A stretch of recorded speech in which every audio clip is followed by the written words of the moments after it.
If I asked you to name the most famous shipwreck of all time, you'd go with the Titanic, right? The Atlantic Ocean, the hope for new life, heartbreaking love stories. It had it all to become a blockbuster. But I guess you've never heard of SS Princess Alice that submerged in the sewage of the River Thames, taking between 600 and 700 lives with it. Life in 19th century Victorian London wasn't easy, especially for working class folks. Affordable public transport and bank holidays made it a bit easier. The people could escape to the coast on a train or pleasure boat, even if it was just for a day. Sheerness on the Isle of Sheppey in Kent started as a fort under Henry VIII and then grew into a bustling town with a dockyard. When they added a railway station in 1863, it became a prime destination for day trippers and holidaymakers. Seaside promenades, charming piers, and a whole bunch of fun stuff to do by the sea. It had it all. A bit inland along the River Thames, you had the Rocherville Gardens. These gardens had archery lawns, bowls, mazes, lakes, cliff walks, and even a floral bazaar. Plus, there was an aviary, a bear pit, and a skeleton of a lost whale that had taken a wrong turn in the Thames. Londoners of the late 19th century could hop on a train or cruise along the Thames by boat, and both options were pretty popular. But on the 3rd of September, 1878, way more people than usual opted for the boat. They chose it over the railroad after a passenger train had collided with goods wagons in Kent, taking the lives of 5 people. The river felt like a safer way to go. One of the ships available for the trip was the SS Princess Alice. The paddle steamer was first launched in 1865 on the west coast of Scotland. Its original name was the Bute, and it was used as a ferry for the passengers of the Wemyss Bay Railway Company. A couple of years later, it was sold and renamed after Queen Victoria's 3rd child.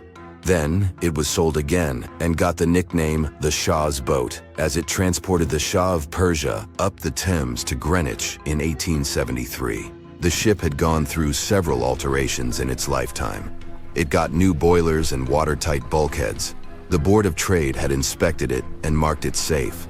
In the year of its final voyage, it was officially allowed to carry up to 936 passengers between London and Gravesend in calm water.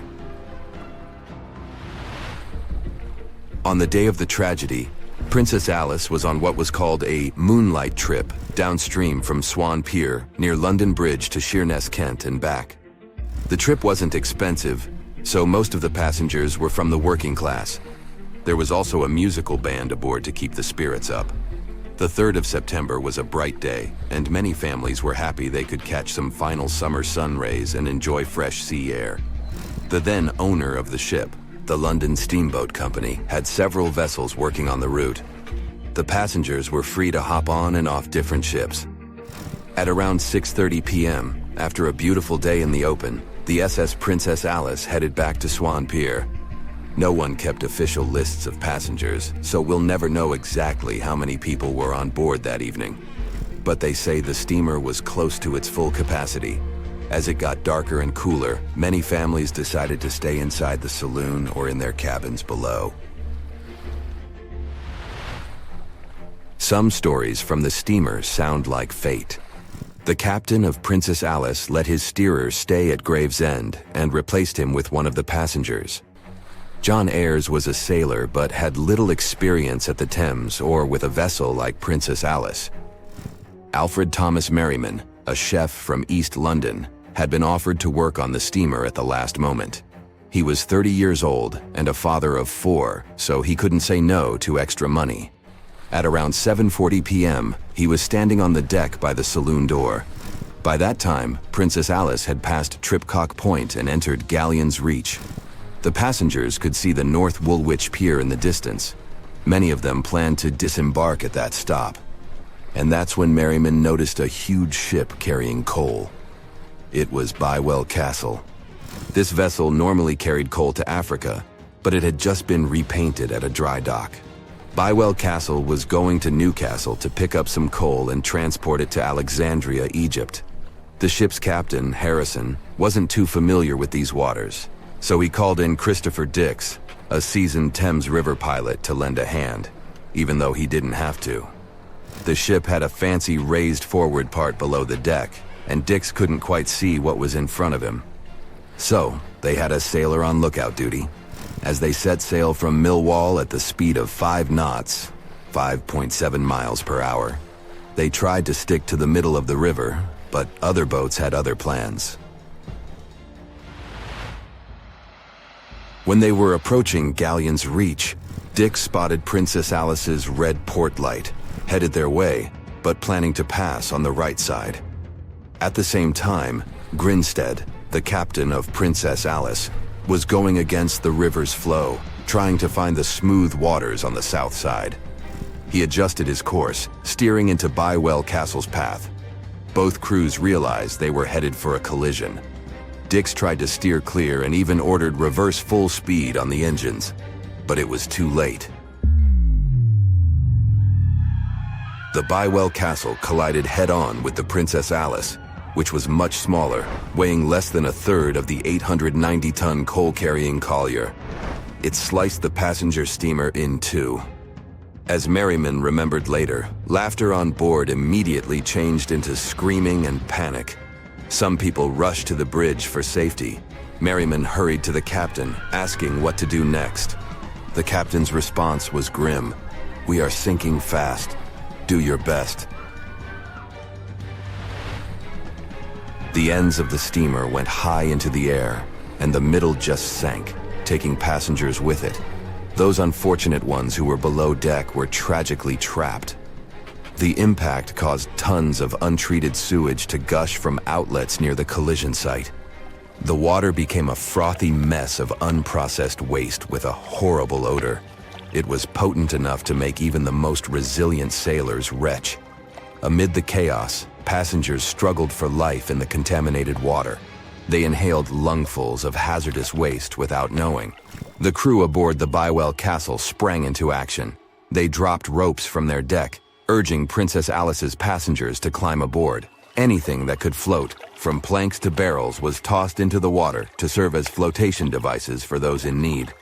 Other members of their team launched a lifeboat, saving 14 people. Nearby boats, moored along the riverbanks, joined the mission, plucking survivors from the water. Many of Princess Alice's passengers didn't know how to swim, and it was even trickier for ladies wearing long, heavy dresses. Merriman was among the lucky ones who could swim.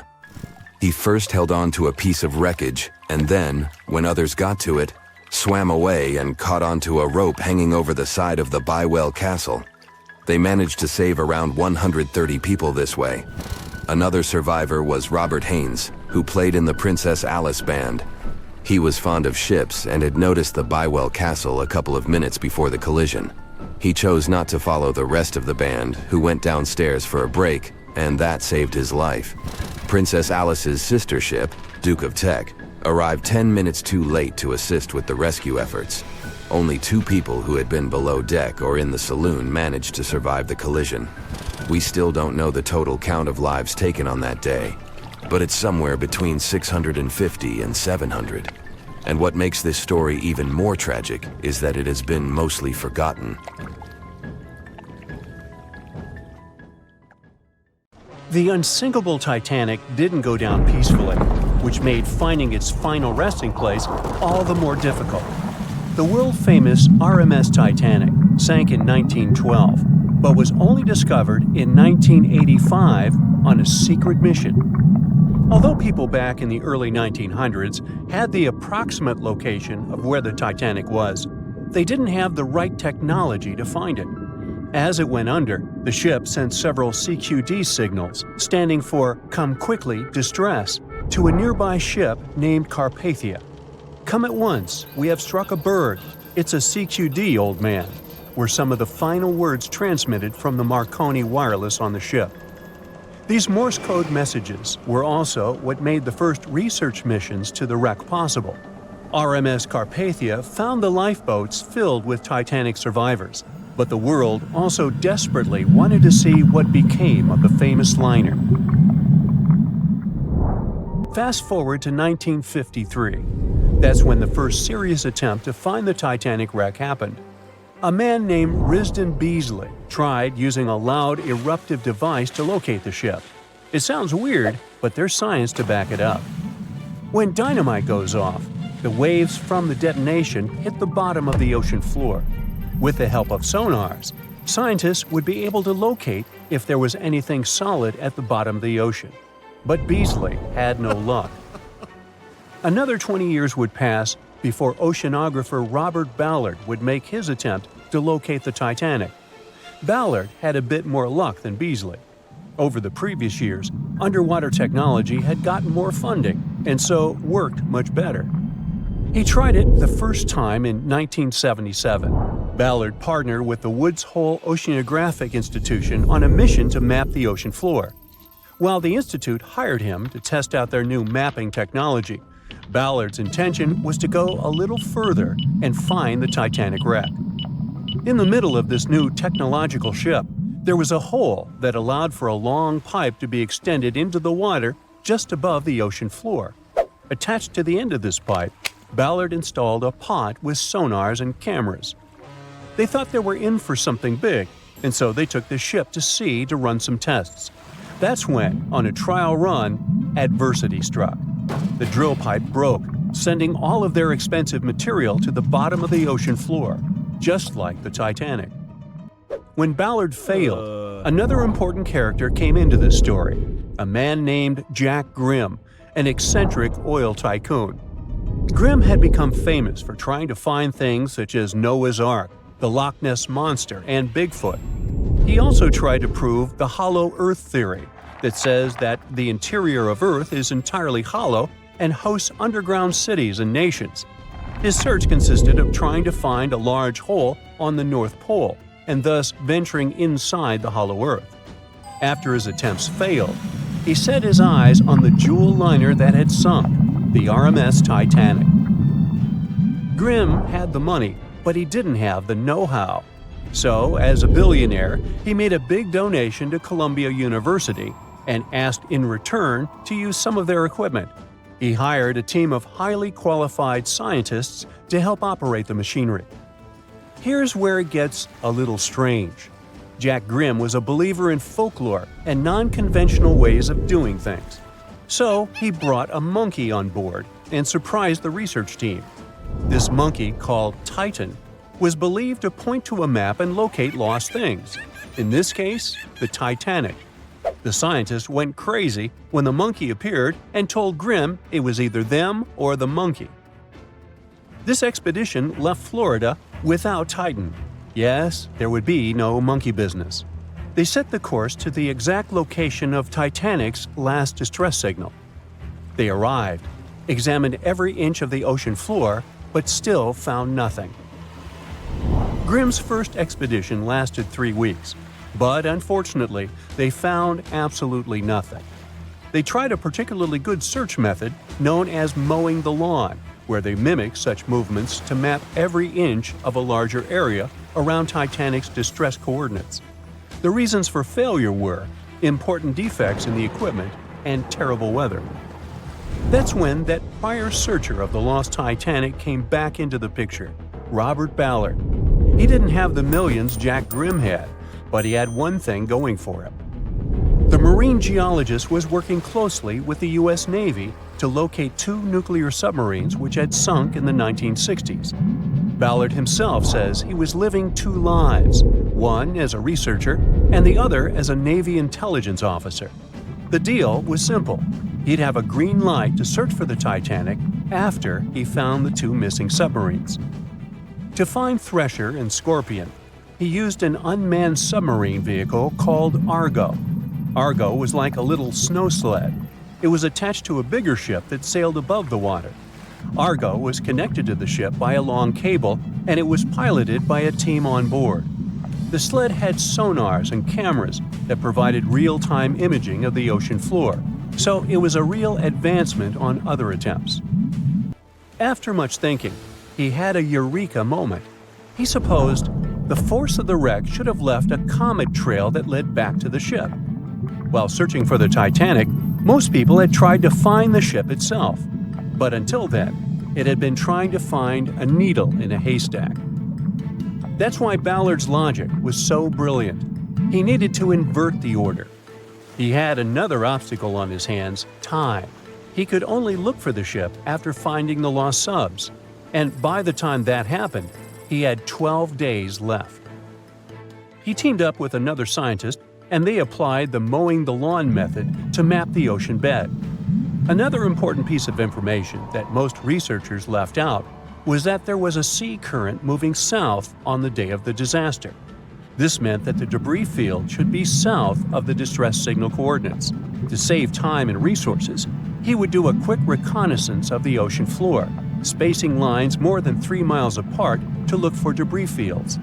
He also relied more on the camera visuals than on the sonar signals. His team took turns piloting Argo and watching the video. Days rolled by, with nothing but the empty ocean floor showing up, until the rocks they were used to seeing started to look like man-made debris. Suddenly, there it was, the Titanic's boiler. Ballard was right. The debris field would take them back to the ship. After 73 years of searching, they had finally found the Titanic wreck.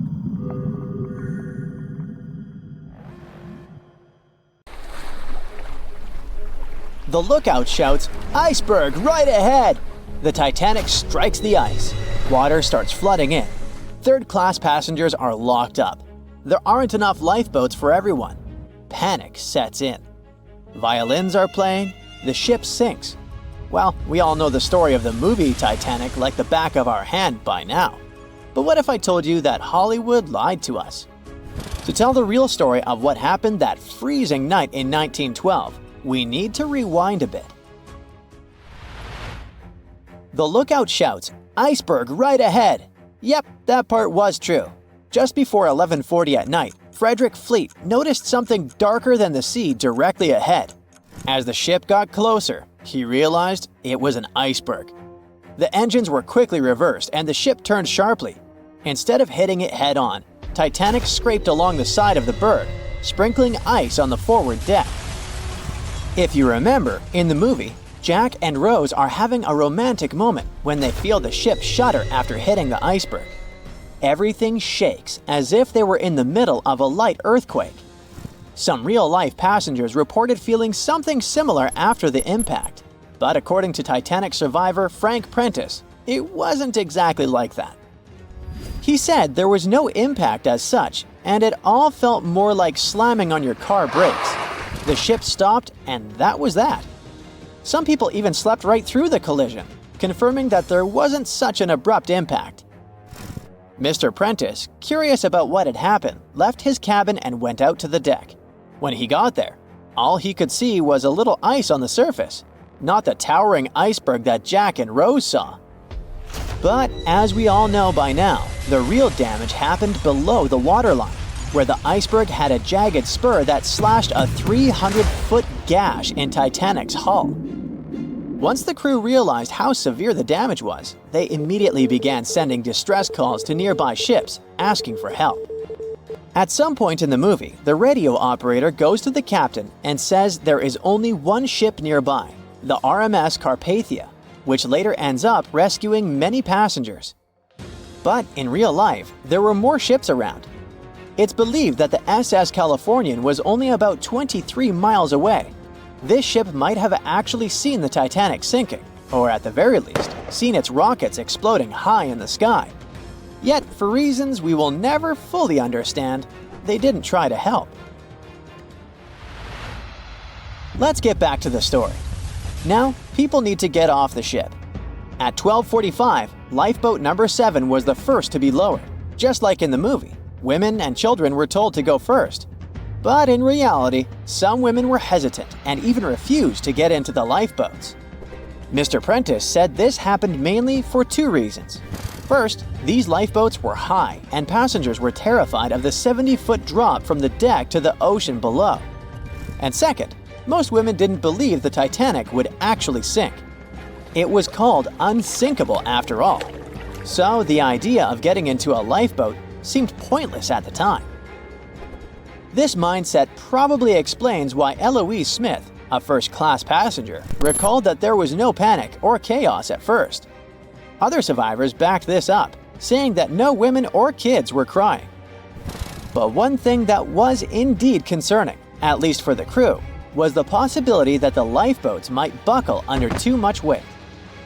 This is one of the theories why the first few lifeboats left carrying only a fraction of their full capacity. Like lifeboat number 7, which only carried 27 people in it, even though it could hold up to 65. In total, Titanic had 20 lifeboats, which could carry about half of the 2,200 people on board that night. But that didn't happen. And now we know the passengers had no idea there weren't enough for everyone. As women were calmly getting into the first lifeboats, musicians headed up to the deck. Their only goal was to play and keep the passengers calm. That's a pretty well-known fact. But the real story is that some survivors said they never saw or heard the band. No violinists whatsoever. It's not like Hollywood misled you, though. The musicians did play for over 2 hours after the ship had hit the iceberg. So maybe these passengers were just too panicked to notice the songs, or the musicians started playing later than we think. Now, it's time to talk about the terrible treatment that third-class passengers received. The movie portrayed the crew as cruel, locking the less fortunate below deck like animals, giving them no chance to reach the lifeboats and save their lives. But the official inquiry into the disaster suggested that wasn't true. I mean, yes, fewer third-class passengers survived compared to those in first and second class, but there were other factors at play. Many third-class passengers were reluctant to leave the ship, clinging to their belongings, and had a harder time making their way up from the cabins, which were at extreme ends of the ship. Some survivors confirmed that they were not locked up. In fact, it was quite the opposite. Mrs. George Wabi, a Lebanese woman traveling in third class, said that when chaos had erupted, some brave crew members and well-dressed first-class passengers had actually helped her get up to the first-class deck and eventually onto a lifeboat. At first, the Titanic was sinking slowly, bit by bit. Passengers reported seeing the water rising and hearing pops and cracks. Then, there was a loud boom. Some said there had been just one explosion, while others described it as a series of smaller explosions, which they'd thought had been the bulkheads giving way. And there's also a group of people who said they had only heard a rumbling sound. So not everyone agreed on the sound they had heard, but one thing is a fact. By 2:18 in the morning, the lights on Titanic went out, and the ship plunged into complete darkness. As the bow continued sinking, the stern rose out of the water, putting immense pressure on the middle of the ship. This caused the Titanic to break in two. In James Cameron's movie, this moment is pretty dramatic, with the ship sinking almost straight down into the water. But in reality, the break probably happened at a much lower angle, likely just below the waterline. Even so, it tilted enough that people couldn't stay on their feet and started sliding into the water. One interesting thing is that it wasn't until the wreckage was found in 1985 that it was finally confirmed the Titanic had broken apart. Up until then, survivors had given conflicting stories. At least 8 survivors claimed they had seen the ship split. Emily Ryerson, a first-class passenger, described it as if the Titanic had been sliced in half with a knife. But there was also a small number of witnesses that insisted Titanic had gone down intact. At the time, this theory was more accepted because most people still didn't believe that the supposedly indestructible ship could break in half. So why the conflicting reports? Okay, so what you don't see in the movies, for obvious reasons, is how incredibly dark it was when the tragedy happened. It was like being in a room with no light, where you can only make out shapes and shadows. That's what it was like on the lifeboats. This means passengers couldn't really see what was happening, and most of those who were close to the ship either lost their lives or were too focused on trying to survive to pay attention to the details of the wreck. Although James Cameron's film didn't fully capture how terrifyingly dark the disaster truly was, The 2012 TV series Titanic did a better job of showing the pitch-black horror of that night.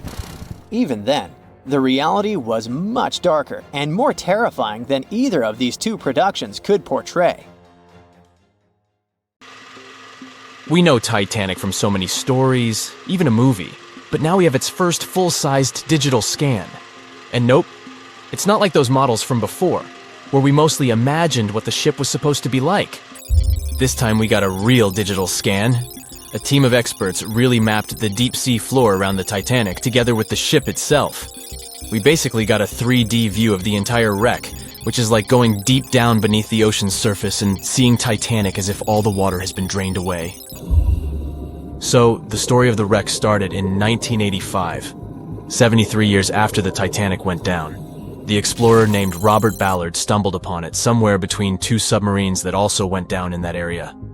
He was actually on a different task back then, so he didn't even have time to explore the ship properly. But as he was searching for the submarines, he realized how ocean currents affect sinking debris. He noticed the heaviest object sank quickly and left a trail of debris behind, the trail that followed the currents. Using this knowledge, Ballard made a hypothesis the Titanic had broken in two and left a debris trail as it sank. Before he found the wreck, everyone thought the ship just went down in one piece after hitting an iceberg. So everyone knew where the ship was so the adventure could start, or not. It was hard to explore it. The ship is enormous, and the dark depths of the ocean make it really difficult to capture its whole body in one go. So we mostly relied on glimpses of the decaying ship, and had to settle with teasing scattered parts of the whole picture and filling it up with speculations and stories. But in the summer of 2022, we finally got something different. A team of experts from Magellan Loaded, a company specializing in mapping the deep sea, teamed up with Atlantic Productions, who were making a documentary about the project. They embarked on a mission to capture the complete view of the Titanic. They used submersibles. Those are vehicles that go underwater, remotely controlled by a team of skilled explorers. These submersibles dove deep into the ocean. It wasn't an easy job. They spent over 200 hours collecting information about the entire length and breadth of the wreck. It was like a real-life treasure hunt. But instead of finding gold and jewels, they took something even more precious. Over 700,000 images of the Titanic from every angle possible. Yup, they took photos of every tiny part of the ship, even the not-so-interesting bits most of us would usually skip. Even mapping the muddy parts was an important part, because it helped fill in the gaps between the more exciting things they discovered. And this was a way for all of us to finally get a detailed 3D reconstruction.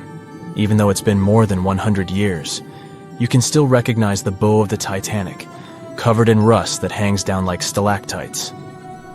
On top of the bow is the boat deck, where a big hole gives us a glimpse into the empty space where the grand staircase once stood, like a window into the ship's glamorous past. Its stern is now a wild mess of twisted metal. As the Titanic went down, this part collapsed and spiraled into the seabed. The bow and the stern ended up separated by about 2,600 feet. There's a vast field of debris surrounding this giant, stuck on the seafloor. This debris is like a scattered treasure trove, full of intricate metalwork from the ship, statues, and even unopened champagne bottles. There are also personal belongings that went down together with the ship, like dozens of shoes resting across the seafloor. It was a tough task to do, go down and take all those pictures. It may not sound that hard at first, considering it was the vehicle that really immersed itself into such deep parts of the ocean, not the people. But studying the ocean is hard. We haven't explored, mapped, or even seen over 80% of it.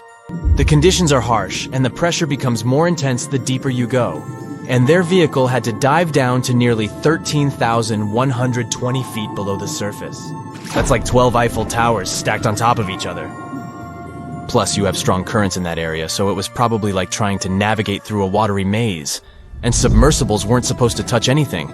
Even the slightest wrong step can damage the wreck that was already so fragile. It seems like the Titanic is frozen in time, so it will always be there waiting for us. But in reality, it's slowly disappearing. It's pretty obvious that the ocean water ruined it considering how long it has been down there. But it's not just that. The wreck itself has become a home for a specific type of bacteria Halomonas titanicae that even got named after the famous ship. These bacteria have a special ability. They can survive inside rusty formations known as rusticles. They kind of look like icicles, those spikes of ice that form when water falls from something and freezes. These bacteria have a taste for iron, which is abundant in the ship's hull. For them, it's like a real buffet down there. And as time goes by, these bacteria will keep eating away at the iron in the ship, bit by bit, until one day, the feast comes to an end and the whole ship is gone. It's like a slow but steady recycling process. So this 3D model we got because of the hardworking team and technology comes at the best time because we never know how much time we have left with exploring the famous wreck. This time we might even understand the collision with the iceberg better. You know how movies always show the Titanic hitting the iceberg on its right side? Well, we can't even be certain about that. The scans could help us figure out if the ship actually grounded on the iceberg, like getting stuck on it. We can study the stern and analyze how the Titanic struck the seafloor. That will also help us understand what really happened during the sinking. Maybe we'll get a chance to discover if there was really a strong fire that sealed the fate of the Titanic. One theory says that the coal fire had been raging for a whole 3 weeks before the ship even took its first and last trip. And this could have made its hull weaker, which means most of the work was done. The iceberg just delivered the final blow. If there even was an iceberg, as some people wonder. There's an alternative theory they suggested where the Titanic may have actually hit a hidden mass of pack ice instead of a typical iceberg. Pack ice is made up of large sheets of ice that float near the ocean's surface and can be difficult to spot. They believe this pack ice might have drifted into the Atlantic from the Arctic Ocean. According to one professional mariner, Captain L.M. Collins, that stands up with that idea. If the Titanic had struck a regular iceberg, the ship would have sunk much more quickly than it did. And since the Titanic managed to stay on the surface for a relatively long period of time, less than 3 hours, maybe this was a different type of collision. The mariner also said there are differences in what people said they saw when the Titanic sank. He thinks these differences might be because of optical illusions. In this case, when people were looking at the ocean that night, the way the light was reflecting and the conditions at sea might have made things appear closer or distorted. So when they saw something in the water, it might not have been exactly what they thought it was. Whether it was an iceberg or something else. Binoculars might have helped the crew members to spot the potential danger, but unfortunately, they didn't have any. It appears they were locked inside a cabinet, and no one knew where the key was. Everyone knows the story of the Titanic, but not many people know that Titanic had 2 sister ships, and that on the night of its sinking, one of them was rushing to help but didn't make it in time. Bad luck seemed to follow the trio of ships, but each one of them had glorious moments that live in the minds of those who sailed in them. Keep on watching to discover a story of awe, ingenuity, and ill fate. And don't forget to click the subscribe button and turn notifications on to join us on the bright side of life. You know how the iceberg hit the Titanic, how the band played to the end, and how the whole tragedy unfolded, but before it happened, it would have seemed an impossibility for such a ship to meet the end it did. None of that could have been foreseen by White Star Line, the company who built the Titanic, who had high hopes for what the unsinkable ship and its sister ships, the Britannic and the Olympic, would accomplish. The Olympic was the first of the trio to make sail on June 11th, 1911, heading towards New York. The sheer size of it would wow the crowds. The Olympic's maiden voyage went without incident, and a crowd of 8,000 people in New York got to explore its luxurious accommodations while it was docked there. There were high expectations for the massive ship, but just around 2 months later, the Olympic crashed with the HMS Hawke. The Hawke got the brunt of the damage, as the bow was left flat as a pancake. After the crash, the Olympic made its way slowly back to Belfast, where the Titanic was being constructed. On the dock, people could see the 2 enormous ships side by side, as parts of the Titanic were used to put the Olympic back in shape. A rare sight to behold. And on April 14th, 1912, the Titanic hit an iceberg, and minutes later, the crew radioed nearby ships for help. That night, the Olympic was returning from New York when it received the distress signal. The ship turned around and rushed at full speed towards the Titanic, but they were so far away that they would have arrived next night. At some point during the early hours of April 15th, 1912, the crew of the Olympic decided they wouldn't make it in time and stopped course. the survivors of the Titanic were eventually rescued by the Carpathia. Olympic was set up with lifeboats for all crew and passengers after the Titanic sank. It went from having 20 lifeboats to 64. Changes were also made to the watertight bulkheads, and an extra hull to construct a type of double hull was installed. It was determined that a double hull would have kept the Titanic from sinking.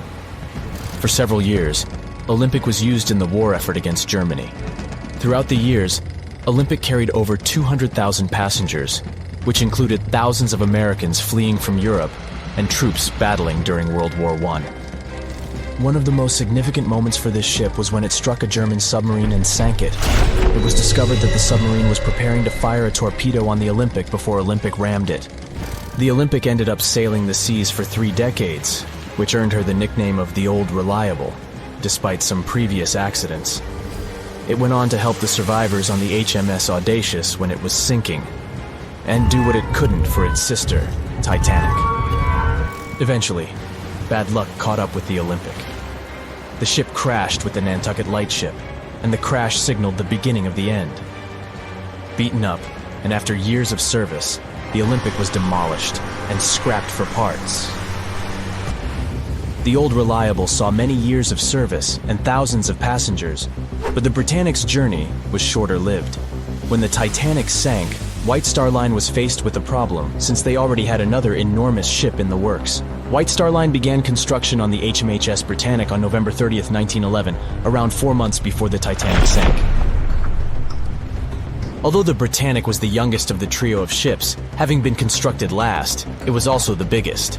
They intended to name it Gigantic, but after the Titanic's disaster, they changed the name to Britannic, since they considered it to be a lucky name. With the Titanic sinking, the White Star Line underwent rigorous investigation, and many changes were made to the Britannic's design. The Britannic looked very similar to the Titanic, and it had what was at the time the largest marine turbine in the world, able to reach faster speeds than the Olympic. With Titanic's fate fresh in their minds, everything possible was done to ensure the safety of this newer ship. The Britannic was eventually launched on February 26, 1914, almost 2 years after Titanic met its end. After the Titanic's disaster, the White Star Line wanted the Britannic to redeem their name. The Britannic was on its way to becoming a successful ship. It transported passengers for over a year and a half when the British government requisitioned it and turned it into a hospital ship during the beginning of World War I. The ship became an even more impressive sight to look at. It was painted all white, with enormous red crosses on its side to indicate it was a hospital ship.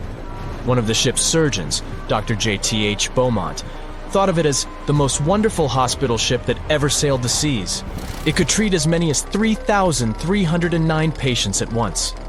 This is how the Britannic became His Majesty's Hospital Ship, or HMHS Britannic. Though the sight of this magnificent ship must have put a smile on a wounded soldier's face or two, the Britannic didn't operate for long. Just a year after it was turned into a hospital ship, the Britannic was making its way through the Aegean Sea to pick up wounded soldiers, when it was struck by a loud explosion. The passengers didn't know what had happened, but headed to the deck to disembark. It is unclear what hit the Britannic, but the general consensus is that it was struck by a mine left by a German U-boat, though some still believe a torpedo hit it. The captain tried to move the ship to a beach close by, but the ship was sinking fast. In the desperation, against the captain's orders, several crew members launched lifeboats and disembarked. But since the ship was moving and the propellers working, the lifeboats were sucked and destroyed by the propellers. Though so much effort had gone in to ensure the Britannic was safer than the Titanic, whatever explosion occurred left the Britannic in the same dire condition as the Titanic in just 10 minutes. In a cruel twist of fate, it also sank in the ocean. Unlike Titanic's enormous death toll, only 30 people perished in the sinking of the Britannic, and over 1,000 survived. So many people survived because the accident happened in the morning, when the temperature of the water was warmer and the Greek island Kea was close by to offer help. In the end, the Britannic only sailed the seas for over 2.5 years. The bad luck that followed the Titanic and the Britannic and the accidents and demise of the Olympic was remarkable. But what was most impressive is that there was a woman who sailed on all 3 ships and survived. Violet Jessup was a crew member and nurse aboard the ships. She was there when the Olympic collided with the HMS Hawk in 1911 and disembarked safely. 2 years later, she escaped the sinking of the Titanic in lifeboat number 16, and she showed some women it was safe to board the lifeboats. You'd imagine that would be enough to keep her from ever getting on a boat again, but not for her. A few years later, she served as a nurse in the Britannic while it was used as a hospital ship. When the explosion occurred, Violet jumped overboard, was pulled under by the water, and hit her head on the keel but survived. Can you imagine her experience? She must have had nerves of steel. All in all, the trio of ships saw journeys of triumph and tragedy. Ill fate might have followed them, but all the survivors were left with incredible stories to tell. So tell us, Brightsiders, would you have liked to have seen any of these ships in real life? Let us know in the comments section. Don't forget to give this video a like, share it with your friends, and click subscribe to stay on the bright side. Titanic sank on April 14, 1912, and all of the passengers' belongings and ship's paraphernalia went down into the deep, dark waters with it. These objects patiently waited to be discovered until 1985. Titanic sank fast, and there seemed to be almost nothing left from the ship. Yet divers in small submarines managed to retrieve plenty of artifacts from the wreckage. If you wonder what those surprising items look like, hey, join me. A number of museums have collections of Titanic items rescued by divers or donated by survivors and their relatives. And some of those items are even sold at auction. So if you're ready to spend a pretty penny on an exclusive artifact, hey, why not? The first artifact on my list is a pocket watch belonging to a Titanic passenger, John Chapman. John and his wife Elizabeth were on their honeymoon. When the ship hit the iceberg, Elizabeth was offered a seat on a lifeboat next to her friend Emily Richards. There was a problem, though. Mr. Chapman couldn't enter the lifeboat. Elizabeth turned to her friend Emily and said, "Farewell. If John can't go, I won't go either." Now, that's what I call true love. After a short time, the ship went under. If we step back and return to Chapman's pocket watch, we'll notice one more heartbreaking detail. Experts believe the watch stopped around the time the ship finally submerged. Do you remember the iconic scene in the Titanic movie where the ship's band continued to play while the ship was sinking? The violin, played by the real musician, was sold in an auction for $1.7 million in 2013. They say the band played Nearer My God to Thee as the ocean liner sank. Since we started talking about the band, we might as well shed light on a piece of music found on the ship. It was the song Put Your Arms Around Me, Honey. Considering the fact that paper gets ruined almost instantly when it meets with water, it's a miracle to see those documents. Another saved paper document is the lunch menu. The first-class passengers wore their beautiful dresses and enjoyed their meals without knowing that it was their last lunch. This unique item was auctioned for $122,000. Meals were offered based on class. For instance, a first-class passenger would eat roasted turkey with cranberry sauce, spring lamb, or baked haddock. In comparison, a third-class lunch consists of stuff like rice soup, fresh bread, roast beef, and brown gravy. There were also cabin biscuits, which the passengers would eat to diminish seasickness. It wasn't just the menu. A VIP ticket was also retrieved. The ticket number is still readable, 1342. Number 5 is Edwardian perfume samples. A chemist named Adolf Saalfeld stepped onto the Titanic with various perfume bottle samples. Why did he bring these samples with him? Well, Saalfeld planned to open a fragrance store in America. 61 vials of perfume sank with the ship. Luckily, their owner managed to survive and get there safely, but his samples sank and were only rediscovered some time ago by the divers. When we accidentally drop a plate, it usually shatters into pieces. Now, there's a question. Do you think an unbroken plate can be recovered from Titanic? The answer is yes.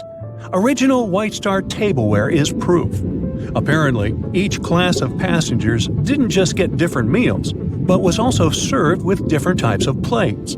The retrieved plates have a green and brown floral motif. The edges have a gold rim, and there's a logo in the center. By the way, they're sold at auction, and you can find them online. Let's carry on with touching personal stories. The love story of Rose and Jack that we see in the movie is fictional, but the ship surely witnessed many romantic tales. Here's a love letter to prove this. The messages tell us a story about how life was on the ship during the last few days. It was written by Kate Buss on April 10th. She mentioned how seasick she felt and other things, such as she was supposed to go to dinner in a half an hour. This letter wasn't the only letter divers took to the surface. For example, there's the letter Esther Hart wrote to her little daughter Ava. It was sold at auction for £119,000. This letter is probably the last letter written on board, since it was completed only 8 hours before the tragedy. The letter is not that damaged because it was in the pocket of Esther's husband's coat. Another letter we can mention is Dr. John Simpson's letter. Those words were the last words that he wrote to his mother. Let me introduce you to Edith Rosenbaum. She was on the ship with her lucky toy pig. Edith had been severely injured in an accident before she sailed on the big ship. The toy was a present from her mother as moral support for her recuperation process. It was actually a music box in the shape of a pig. Edith used it to calm frightened young people in the same lifeboat. The next item on the list is the scout whistle of Lillian Winifred Bentham. She was a second-class passenger. On that terrible night, Lillian was in her stateroom. She didn't believe that the Titanic could sink. After all, it was the unsinkable ship. Her friend came to her and convinced her to hop into a lifeboat. Only then did she realize how serious the situation was. Moments later, she saw the ship break into two parts. As the lifeboat floated into the night, Lillian saw a crewman who was also rescued. Without a second thought, she wrapped the man with her fur coat. It was freezing, so she probably saved the man's life by doing that. The young man wanted to thank her for her kindness, so he gave Lillian a scout whistle. It was the whistle he used throughout the night to call for help. This pair of white gloves is one of the rarest artifacts recovered from Titanic. These cotton gloves belong to a gentleman. The owner's identity is unknown. Fabric can't last underwater for decades, but these gloves look fine, and you can still see the fine detailing and elegance. An alarm bell has also been found. Yes, that's the famous bell, the one that rang to warn people about the iceberg. Frederick Fleet and Reginald Lee were on lookout duty the night of the accident. Both of them survived. Fleet was the one who saw the iceberg before the ship struck it. What's ironic is that Fleet and Lee didn't have access to binoculars. They were stored in a locker in the crow's nest, but the key to the locker was in the pocket of a crew member who was reassigned to another ship at the last minute and didn't leave the key. They could have seen the iceberg sooner if they had had pairs of binoculars. If they had had it, the Titanic could have gotten out of the way. Divers discovered not just belongings of passengers or the crew, but also pieces belonging to the ship itself. Our next artifact is the Grand Staircase. Some parts of this iconic structure are recovered from the wreck.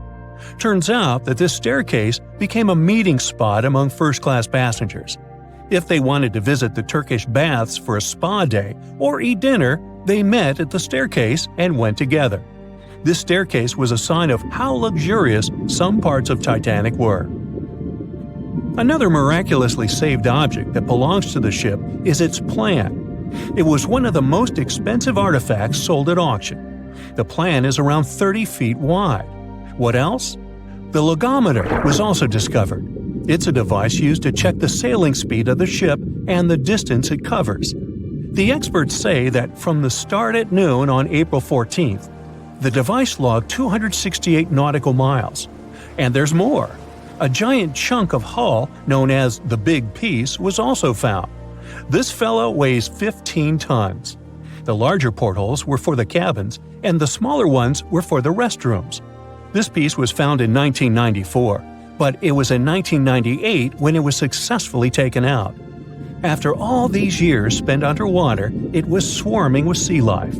Still surprisingly, the portholes still had glass. Now, let's assume you were a diver and you could only take out one of these objects. Which one would you pick?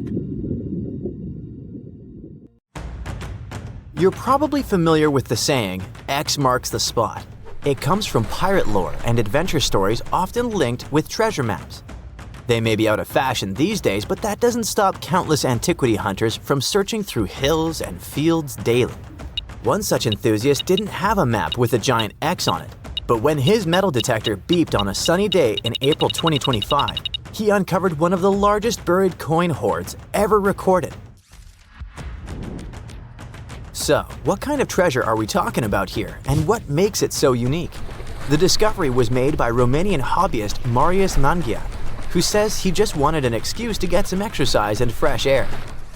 During one of those walks with his metal detector in a location 30 miles southwest of Bucharest, the device picked up a signal. As he began to dig, he found a handful of silver coins just beneath the surface. Though oxidized, they seemed remarkably well preserved. Oxidation happens when metal reacts with air or moisture over time, causing it to change color, darken, or develop a crusty surface. Just like a sliced apple darkens when exposed to air if left out too long. The pile of coins grew quickly. Soon, it was obvious they were all packed into a ceramic jar. The final count was nearly 1,500 silver denarii, Roman coins likely buried around 1,700 years ago. However, these denarii date from the reigns of emperors Nero to Marcus Aurelius, covering over a century during the Roman imperial period, which means they're almost 2,000 years old. The presence of coins from multiple emperors suggests that the wealth was accumulated over many years. The Roman money system had a bunch of different coin types, so finding only silver denarii in the stash is a bit odd. It would be like burying $15,000 in cash, but all of it $10 bills. It could mean that the original owner was a trader. Maybe he was hiding his profits during dangerous times. Perhaps it was simply someone's life savings. Depending on the emperor and the period, the value of denarius fluctuated quite a bit, so 1,500 denarii could have been either a comfortable retirement fund or not nearly enough. In the 1st century, one silver denarius could get you 12 loaves of bread, and if you have 5 of them, you could buy an amphora full of wine. An amphora was a large 2-handled ceramic jar used to store and transport wine, oil, or grain, and it seems to be the type of vessel in which this treasure was buried. Though amphorae were made in many different shapes and sizes, the Romans eventually standardized them as a unit of measurement, with one amphora being roughly equal to 7 gallons of liquid. The spot where the jar was buried wasn't tampered with. This might indicate that the hoard remained undetected all this time, but the amphora had already been broken when it was found. But why would it be broken, and what could that mean? While the exact cause of the breakage has not been explained yet, archaeologists say it may have been broken on purpose as part of a protective ritual before burial. In some ancient cultures, ritual vessels were deliberately damaged as a symbolic act. Maybe it means the jar had done its job, either as an offering to the gods or to keep someone from stealing it.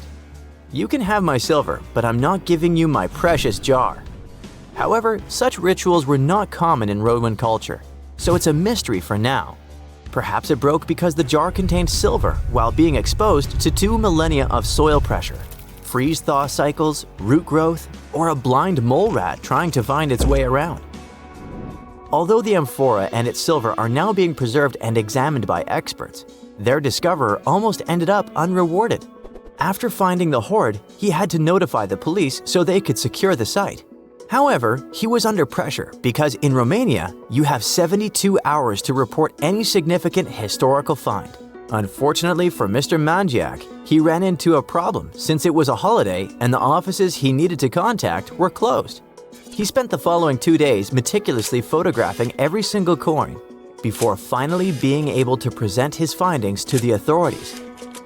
While the exact amount of prize Mr. Mangiac might receive isn't publicly known, Romanian law typically awards 45% of a discovery's appraised value to the finder. Not a bad outcome for what started as a casual walk with a metal detector. Meanwhile, the site itself had been declared an archaeological zone, and any future digging will be done under expert supervision, which means that this story might have a follow-up one day. But for now, let's focus on what makes metal detectors beep and see if there are more hidden troves to be found around the world. Today, most hobby-grade detectors rely on something called VLF technology, where VLF stands for very low frequency. When you sweep the detector over the ground, its coil sends out an invisible magnetic field. If something metallic is within that field, for example a nail, a discarded wedding ring, or ancient Roman silver, it bounces back a signal. The device picks that up and beeps to let you know something's there. The stronger the signal, the closer or bigger the object probably is. Basically, it's using electromagnetic induction to make buried metal respond, like calling into a cave and listening for the echo coming back at you. Fun fact, bats use a similar principle to detect what's in their environment, but with sound. It's called echolocation. If you yell in a cave and disturb a bat, it might send out high-pitched clicks that bounce off objects and return as echoes, helping them pinpoint everything around them. Doesn't matter if it's a tiny insect or a pesky human in complete darkness. Metal detectors use magnetic waves. Bats use squeaks and echoes. Now, if all this got you curious about grabbing a detector yourself, what are some major locations to consider? Mr. Mangiak simply went for a walk, but for many, it's a rewarding hobby that helps history and also pays off well. And not just in Romania, but all over the world. In the UK, regions like Norfolk, Suffolk, and Lincolnshire have become hotspots where enthusiasts regularly uncover Roman coins, Viking relics, and medieval artifacts. During the Iron Age, burying valuables was a common practice. Some researchers think it was done as a way of storing valuables. Others think it was part of a ritual. But either way, many of those hoards could still be there. France also has plenty of stuff hidden beneath the ground, including ancient Roman and Gallic treasures. In the Netherlands, someone recently uncovered a fragment of an extremely rare Viking sword. Scotland is no exception either, and findings like Peebles' hoard give additional insights into the Bronze Age. If you don't feel like venturing alone, there are organized metal detecting tours available in various countries, offering guided access to historically rich sites. That's if you're planning to search for lost relics. But what if you want to bury your own treasure chest and hide it from a metal detector? How far do you need to dig? Most hobby-grade detectors can spot a large object close to 3 feet deep. Smaller stuff like coins, just 6 to 8 inches. We also have to take into consideration that wet ground can actually boost detection. It helps signals travel better and makes buried metal easier to spot. On the other hand, professional, expensive detectors that use advanced technology can detect large metallic targets at depths of almost 100 feet, especially on a rainy day. But unless you bury your chest in a strategically important place, odds are it'll stay uncovered. Just don't forget to mark the spot on your map with an X. Some mountains look so picture-perfect that you'd swear they were hand-sculpted by a divine architect. And the thing is, you're not that wrong if you think so. Wait, did someone really build mountains? Hidden deep in the Amazon rainforest, there's a bizarre cone-shaped peak that raises that exact question. And halfway across the world, there's a landscape that looks like someone spilled a massive bag of Hershey Kisses across a green field. No, you can't make this stuff up. Get ready to learn what would happen if a Hershey's Kiss and the Road to El Dorado movie had a baby in real life, because we're diving into two of the most mysterious and oddly satisfying natural formations on Earth, Cerro El Cono in Peru and the Chocolate Hills in the Philippines. One might be an ancient lost pyramid, and the other turns into chocolate every year. Well, sort of. Let's start with El Cono. This strange, solitary mountain rises more than 1,300 feet above the treetops in the heart of the Amazon, right near the Peru-Brazil border. Sure, the Amazon is no stranger to mountains. There are impressive ranges, like the Ameri Mountains farther north and the Andes, not in the Amazon per se, but running along Peru's spine. But you see, El Cono is different. For starters, it's completely isolated. If you fly over the region in a helicopter, all you'll see for miles is an endless emerald sea of rainforest. Then, boom, out of nowhere, a perfectly cone-shaped mountain juts into the sky like a giant green Dorito. It's not part of any major mountain chain, it doesn't have any siblings, and it looks so symmetrical that it almost feels artificial. And it's covered by forest. Now, naturally, this has sparked all kinds of theories. Some people think it's an extinct volcano. Others say it's a freak of erosion. And then there are those who whisper more exciting possibilities. What if it's a lost pyramid? And before you roll your eyes, this idea is not as wild as it sounds. And some people actually stand by this theory. After all, the ancient civilizations of South America built pyramids too. What? Yeah, can you believe that the Egyptians didn't actually invent the concept of pyramids? No joke. The Mochichachapoya and Inca civilizations all built monumental structures. In fact, pyramids are found all over the world, from Ethiopia and Thailand to Greece, Mexico, and even Italy. So why do pyramids keep popping up throughout history? Simple. They're structurally sound. The broad base supports the weight, and the pointed top was often seen as a symbolic connection to the heavens. Okay, but what are the chances of all these people coming up with the same idea at the same time? Okay, calm down. Ancient aliens. Yeah, that's possible. But as it turns out, ancient people did talk to each other via trade, migration, and cultural exchange. Ideas like pyramids didn't need to come from a secret one-world civilization. They just came from smart, curious humans scattered across the globe, all looking up at the stars and wondering how to get closer. In fact, recent archaeological discoveries have revealed massive ancient cities deep in the jungle that were completely swallowed by nature. In Guatemala, scientists uncovered a lost Maya city with its own pyramid structures. In Mexico, an entire metropolis was found buried beneath forested hills. So yes, humanity can forget an entire city. Take another look at El Cono from the air, and you might start believing it too. Its slopes are smooth. Its symmetry is uncanny. From above, it resembles a colossal step pyramid or ziggurat, cloaked in jungle vines and secrecy. And if someone told you it was the moss-covered remnant of an ancient civilization, you might just nod and say, "Yeah, I see it." Of course, no one's proven anything yet. But the mystery is delicious. Like a myth waiting to be cracked open. At the same time, for people who live nearby, El Cono isn't just a geological curiosity, it's sacred. In Andean cosmology, mountains like El Cono are known as apus, spiritual guardians of the land. These aren't just rocks, they're living beings, protectors, deities. Think Te Fiti from Moana, but South American and a little more mysterious. The indigenous tribes in the region still pay their respects to this mountain, treating it not as a tourist attraction, but as a sacred ancestor. And while everyone's busy debating whether El Cono is a mountain or a pyramid, nature's just vibing.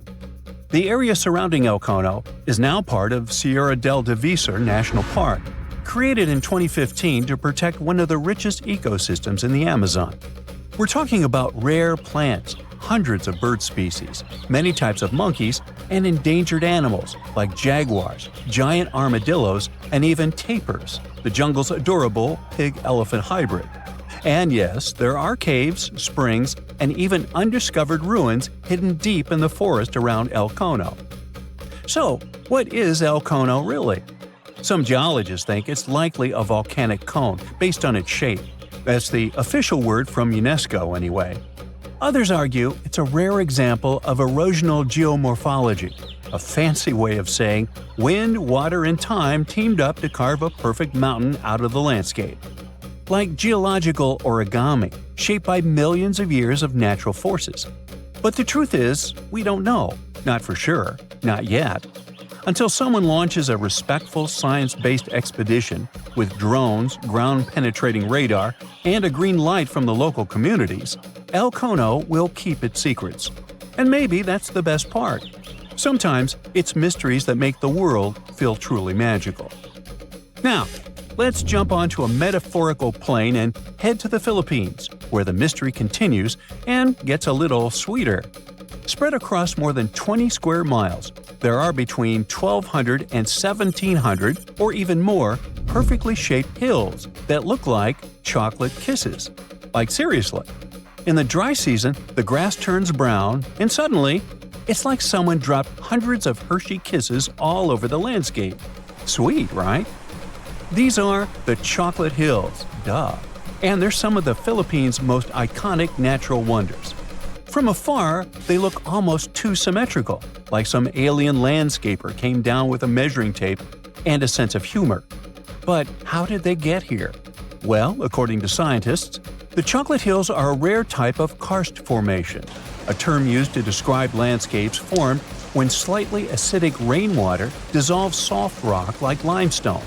In this case, the hills were once coral reefs and marine limestone that were pushed above sea level by tectonic forces. Over time, the exposed rocks got eroded by wind, rain, and underwater rivers, leaving behind this stunning army of symmetrical mounds. It's a geological marvel millions of years in the making. But science isn't the only explanation in town. Local legends are more fun.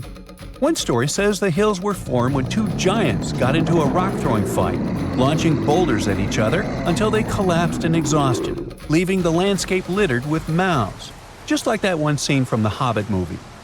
Another tale speaks of a heartbroken giant whose tears turned into earth, forming the hills as a tribute to his lost love. Oh. Today, the Chocolate Hills are a National Geological Monument and a major tourist attraction in the Philippines. They're also being considered for UNESCO World Heritage status, because, really, where else can you find such a naturally satisfying mix of geology and dessert? If you ever want to visit, it's pretty easy.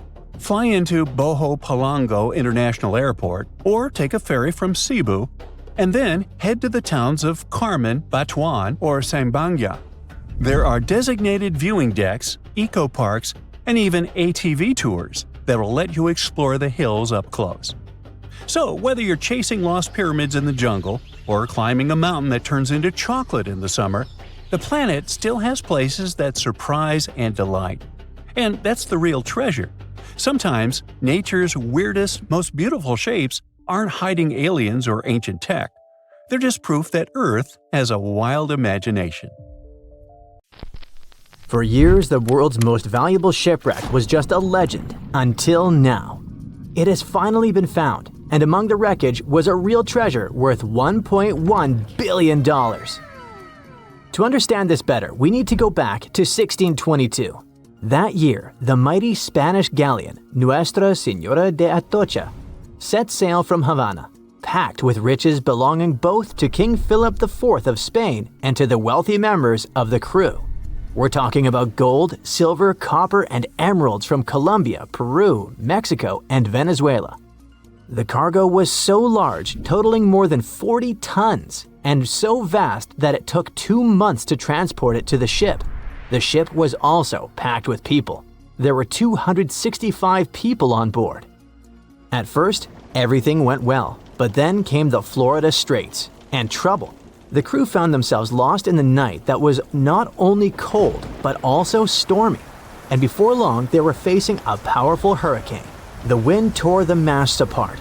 Giant waves destroyed the rudder, and soon, the Atocha was sinking toward the darkness of the seabed. The disaster that night meant a huge loss of wealth for King Philip IV, but even worse was the loss of life.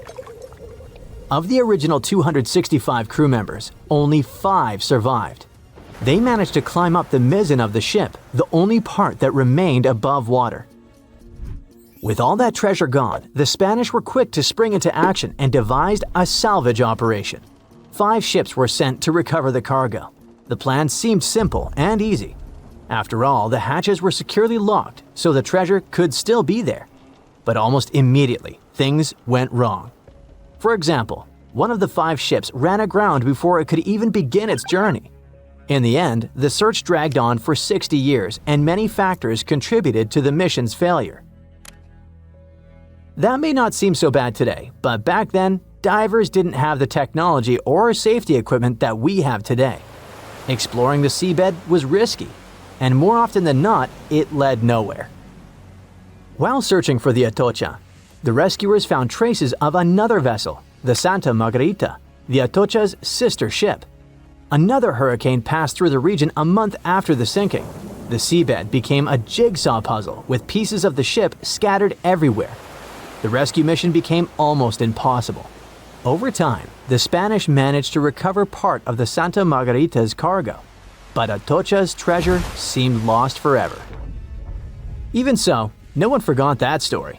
Then in 1969, more than 300 years after the sinking, everything began to change. An experienced deep-sea diver, Mel Fisher, stepped in and decided to rewrite history. Mel had already spent a big part of his life at the bottom of the sea. He and his wife even ran a diving school in California. So, Mel gathered his family and moved to the other side of the country. He led a new team of hunters whose mission was clear: to find the lost treasure of the legendary Atocha. They had little more than a boat, some diving equipment, and metal detectors, but that was enough to get them started. They focused on a region called the Matacumbe Keys, mentioned in several 17th century documents. In the first year, they traveled more than 100,000 miles but found absolutely nothing. It seemed like an impossible dream. But Mel still had a card up his sleeve. Eugene Lyon, a historian who would change the course of the search. Eugene delved into the Spanish archives in search of clues about the shipwreck. It was there that he found an important document that mentioned a group of people trying to save it. On the last page, it was mentioned that an area 100 miles from where Mel was searching had been the scene of the main exploration. This little piece of information was the needle in the haystack they needed. They rerouted the ship and soon arrived at the new location. But there was a challenge. That part of the ocean was deeper and the visibility there was almost zero. It was difficult to see your own hands. However, Mel knew how to deal with the adversities of diving and came up with a simple and brilliant solution. He installed 2 large tubes on the boat called letterboxes. Those tubes could be lowered in front of the propellers. The idea was ingenious. They sucked clean water from the surface and directed it to the bottom of the sea, exactly where the divers were. This technique not only cleared the murky water, but also helped to reveal objects that had been hidden for centuries. And still, the search took 16 years. During that time, Fisher found many lost items. Then, in 1971, they discovered a huge anchor. This was the first clue that they were close to finding the Atocha. In the following days, more objects appeared. Cups, swords, and ancient nails turned up. To keep everything organized, the team created a circular map. On it, they marked the exact location of each item they found. They also used radio transmitters on land and a receiver on the boat, which allowed them to know precisely where they were. The system was so efficient that it could measure the position with a margin of error of just 1 foot. Over time, a line began to form on the map, pointing to where the Atocha's main treasure might be hidden. They followed this trail for 2 years. Just when they were starting to lose hope, they found silver bars. It was the year 1973. This opened the door to much bigger discoveries. The silver alone was worth over $100,000, but the real treasure was yet to come. On July 20th, 1985, valuables that would be worth around $1.1 billion today were finally discovered in the main hull of the ship. The treasure included 180,000 silver coins, 24 tons of silver bars, 125 gold bars, a collection of pearls, and 66 pounds of emeralds. Some of these finds were priceless, not only because they were rare, but because of their history. The Atocha Cross, the Royal Orb, and the Atocha Ring, 3 royal artifacts, were found in near-perfect condition. The Atocha Cross was the most valuable of all the artifacts. It had 9 brilliant green emeralds set in 22-karat gold. A true treasure from the past, shining once again after centuries underwater. Soon after the discovery, the state of Florida thought, wait a second, we want a piece of that treasure. They went to court, demanding a whopping 25% of the value. A bitter legal battle ensued and it lasted 8 years. It even went all the way to the Supreme Court. But in the end, treasure hunter Mel emerged victorious. He was even invited to The Tonight Show, showing off a massive gold chain found in the wreckage, wrapped around his waist like a belt. People called it the money chain, and for good reason. The find was so big that the wreck was declared the world's most valuable by the Guinness Book of Records in 2014. After the initial excitement, Mel sold some of the gems, but the bulk of the treasure remained in the family for a while. What was left was auctioned off. No one knows exactly how much the jewels were sold for, but one thing is for sure. Their value has skyrocketed over the years, and it's not just about the sparkle, it's about the legend that lives behind them.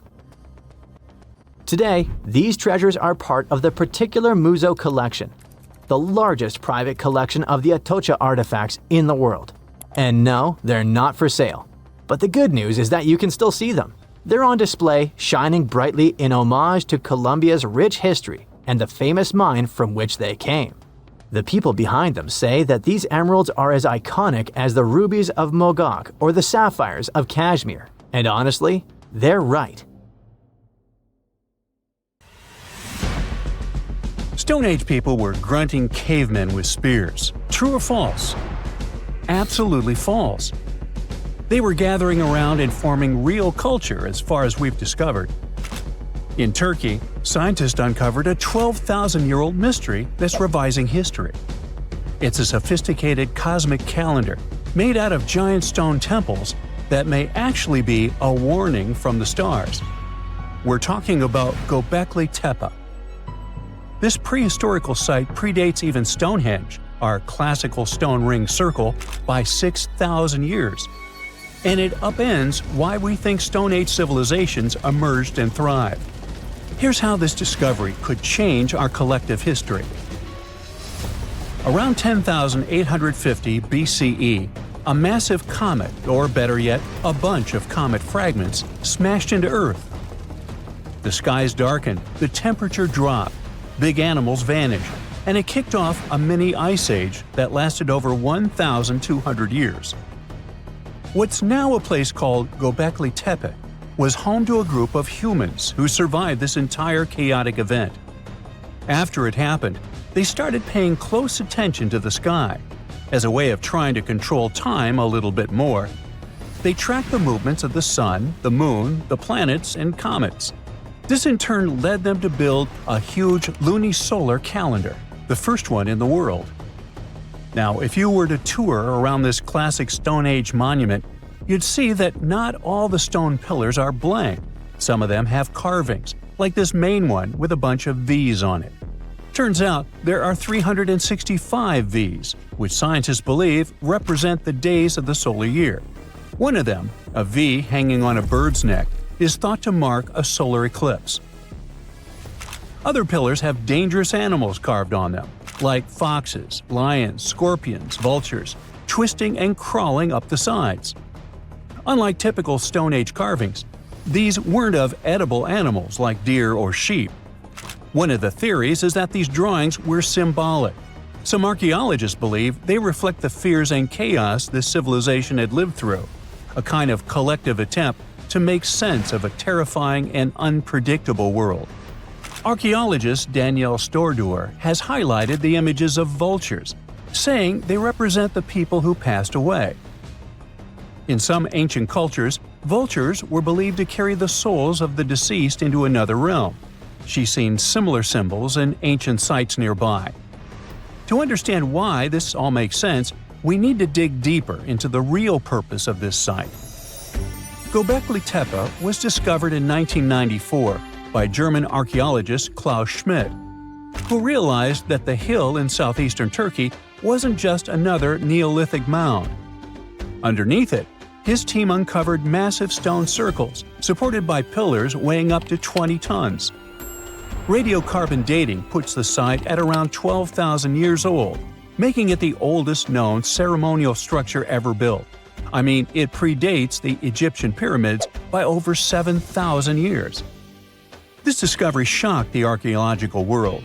At the end of the Ice Age, humans were supposed to be nomadic, surviving off wild plants and animals, not building sacred complexes with symbolic art, and giving birth to what we now classify as civilization. We usually think civilization starts with farming, then villages, then crops. But this site suggests something more surprising. Early humans may have come together not to grow food, but to worship.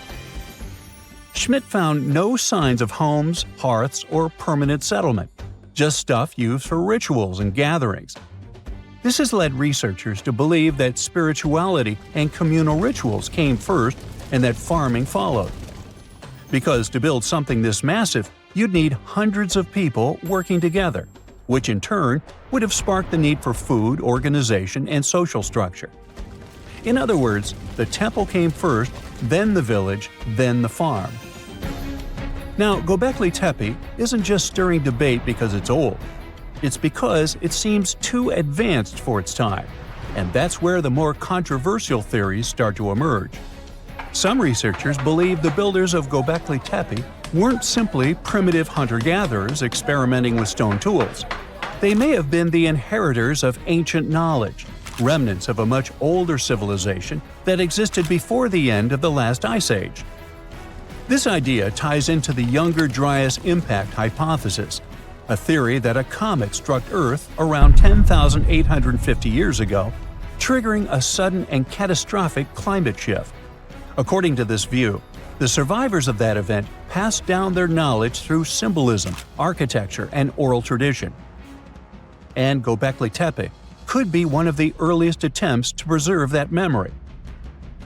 Now, if that's true, then the carvings at this site, especially the animal symbols on the pillars, aren't just decorative. They could be astronomical codes, tracking constellations and celestial events. But one pillar might hold the biggest secret of all.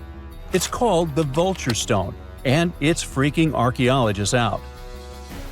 On it, you'll find a strange combination of figures: a headless man, birds, and a scorpion. To the untrained eye, it might seem random, but some researchers believe these are ancient representations of constellations, like Scorpius among them. Some even argue that this is the oldest known record of a comet impact, the one that triggered the Younger Dryas.